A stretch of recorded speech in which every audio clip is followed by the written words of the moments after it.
La dégringolade se poursuit pour le marché parisien à la mi-séance. Mais notez que le CAC 40 ne cote plus depuis 10 heures ce matin à cause de soucis techniques signalés chez Euronext. Et Alcatel-Lucent est particulièrement attaqué dans ce contexte déprimé. La Deutsche Bank a réduit sa recommandation sur le dossier et tout le secteur souffre puisque STMicroelectronics est la lanterne rouge du CAC 40 ce midi. Peugeot aussi recule après la publication de ses résultats commerciaux. Ses ventes de véhicules et pièces détachées ont progressé de 0,2% en glissement annuel au premier semestre.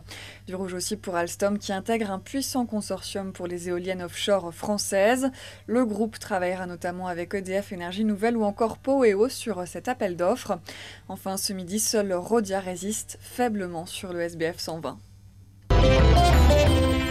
La descente aux enfers se poursuit pour les valeurs financières, encore une fois pénalisées par la crainte d'une contagion de la crise de la dette aux pays les plus fragiles de la zone euro. Les investisseurs sont de plus en plus prudents alors que les dirigeants européens semblent incapables de s'entendre sur un mode de sortie de crise.